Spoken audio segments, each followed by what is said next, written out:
things that go bump in the night.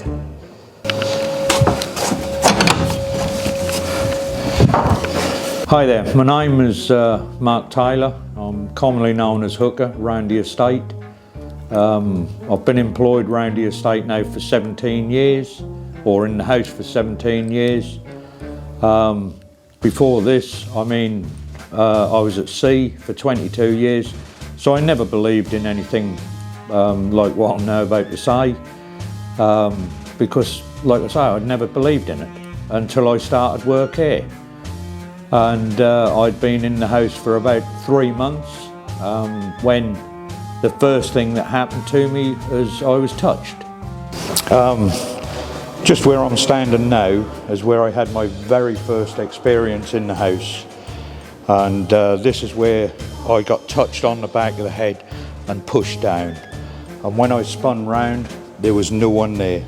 My mate was just in front of me. I think I'd been here for about 3 months then, but like I say, my mate was just in front of me and he asked me what was wrong, and I said I've just been touched. Actually, I've been pushed, and that just absolutely blew my mind. I mean, things just started to happen around the house, and it gets so you take no notice of it in the end. But one of my favourites was upstairs in the loft. When I heard workmen, I thought it was Lou and Ian working away up there. I was checking the through gutters, one of the things we have to do around here because there's no downpipes on the outside of the house. All the water runs through the roof, and so we check these gutters. I was checking one, and like I say, I thought Lou and Ian was working round the corner. When I stepped round the corner there was no one there, and this work sound just stopped.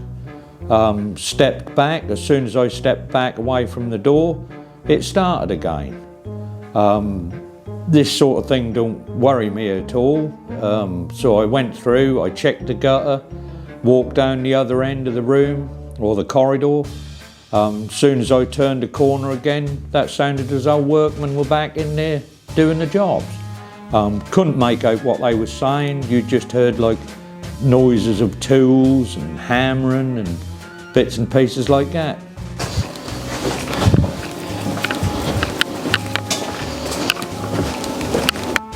Certain places you'll be standing there, you'll be working away, and you just get this uneasy feeling like someone's looking over your shoulder, and you can't help but turn around and have a look to see if there's anybody there. I've never seen anybody behind me. You see like shadows walk past the corner of your eyes, which make you turn your head, but you never see anybody. Yeah, normally evening times, that's when we shut this door and we walk down to the next door. This is where every hair on the back of my neck stands up. And it's just down here where I always turn round.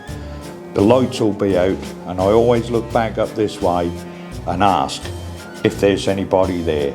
Now's your chance. And like I say, I've never had an answer from here, but this is just one of them spots that, like I say, every hair on the back of your neck stand up as if someone's right behind you.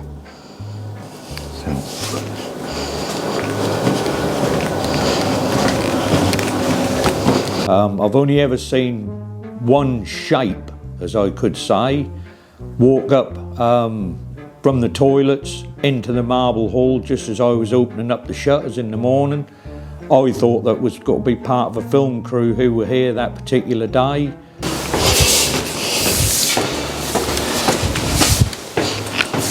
Just down here, at this shutter here, that I first saw what I could only describe as a shape pass up the corridor and go into the marble hall. But as soon as I walked round the corner, like I say, there was nobody there. Just as you go round the corner, you can see we got plywood here that as soon as you step on it makes some noise, but as soon as I went into the marble hall there was no one in front of me.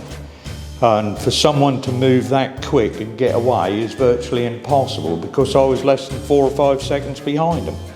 You know, so there's a lot of stuff that happens around this house that we have no explanation for. You know, it's just one of them things, I gather. But yeah, you just get used to it.